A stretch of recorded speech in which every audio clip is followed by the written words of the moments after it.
4 საუკუნეზე მეტია კათოლიკური და მართლმადიდებლური ეკლესიები აღდგომის თარიღის დასადგენად განსხვავებულ ხერხს იყენებენ და შესაბამისად თუ საქმე იშვიათ დამთხოვასთან არ გვაქვს დღესასწაულსაც სხვადასხვა დროს აღნიშნავენ. წელს ქრისტიანებისთვის განსაკუთრებული წელია. მართლმადიდებელი და კათოლიკე მორწმუნეები მათთვის ყველაზე მნიშვნელოვან რელიგიურ დღესასწაულს ერთად ზეიმობენ. მეტიც უმაღლესი სასულიერო პირები, მათ შორის კათოლიკური ეკლესიის მეთაური პაპი ფრანცისკეც გამოთქვამენ სურვილს, რომ თარიღი მომავალშიც საერთო იყოს. ნიკეის ისტორიული საეკლესიო კრების 1700 წლის თავზე, ვიდრე პაპს ჯანმრთელობის მდგომარეობის გაუარესების გამო საავადმყოფოში გადაიყვანდნენ, მან აღდგომის დღესასწაულის ლევანდელ თარიღზეც ისაუბრა. მისი მიდგომა და ლოცვა კათოლიკური და მართლმადიდებლური ერთიანობისადმი ახალი არ არის.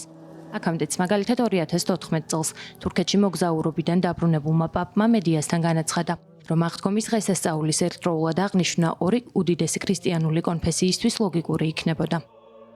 ამ დამოკიდებულებას იზიარებს მართლმადიდებლური ეკლესიის მეთაური, მსოფლიო პატრიარქი ბართლომეოსიც. იგი ინიციატივას ძველი უთანხმოებების გამოსწორებისკენ გადადგმულ რეალურ ნაბიჯად მიიჩნევს. აღდგომის ერთად აღნიშვნის იდეა 1960-იანი წლებიდან განიხილება. პერიოდულად დისკუსია განსაკუთრებით აქტიურდება ხოლმე და ეს მაშინ ხდება, როცა მართლმადიდებლებისა და კათოლიკეებისთვის აღდგომა ერთსა და იმავე თარიღს ემთხვევა. თავარი დაბრკოლება საერთო თარიღის ინიციატივისთვის მუდმივად ერთი იყო, რომელიმე მხარე დათმობაზე უნდა წასულიყო. საკითხის გადასაწყვეტად ეკლესიათა მსოფლიო საბჭო მართლმადიდებლურ და კათოლიკურ ეკლესიებს კომპრომისს თავაზობს. ეს შეთავაზება თანამედროვე ასტრონომიის გამოყენებას, იერუსალიმის დროზე დაფუძნებულ გამოთვლასა და საუკუნეების წინ დადგენილი ძირითადი წესის დაცვას მოიცავს. ეს არასდროს ყოფილა უფრო მნიშვნელოვანი ვიდრე ახლა, რადგან ჩვენ პოლარიზებულ სამყაროში ვცხოვრობთ და მთელი მსოფლიოს ხალხები ერთიანობისა და ამ პოლარიზაციის დაძლევისკენ ისწრაფვიან. კონსენსუსთან დაკავშირებით სკეპტიკური განწყობები მრავალ საუკუნოვან გამოცდილებას ემყარება. 14 აპრილს ათენის ერთ-ერთ ეკლესიაში გამართულ წირვაზე მართლმადიდებელმა მღვდელმა მამა ანასტასიოსმა მრევლს უთხრა, რომ ერთიანობას მხოლოდ მიესალმება, თუმცა სიფრთხილით და საკუთარი პოზიცია ამგვარად ახსნა.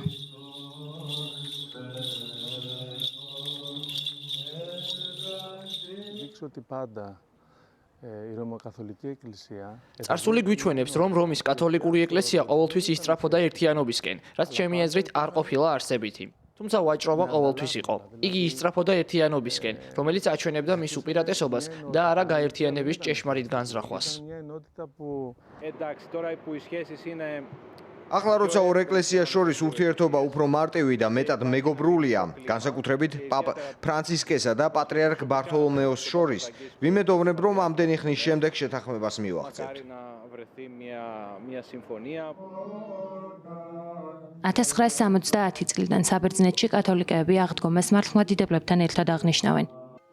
კუნძულ სიროსის კათოლიკური ეკლესიის მრევლი 67 წლის ჯოზეფ რუსოსი, რომელიც გასულ თვეში ვატიკანში პირველად გაემგზავრა, იხსენებს დროს, როცა საბერძნეთში ქრისტეს აღდგომას ორი ქრისტიანული კონფესიის წარმომადგენლები ცალ-ცალკე ზეიმობდნენ.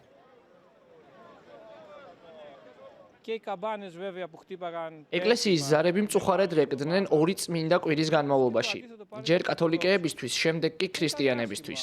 ეს სასიამოვნო არ იყო, მაგრამ როცა ეს შეიცვალა, დიდებული ჰარმონია მოიტანა. დღეს აღდგომას ერთად აღნიშნავთ და ეს მშვენიერია. იმედი მაქვს, ასე გაგრძელდება.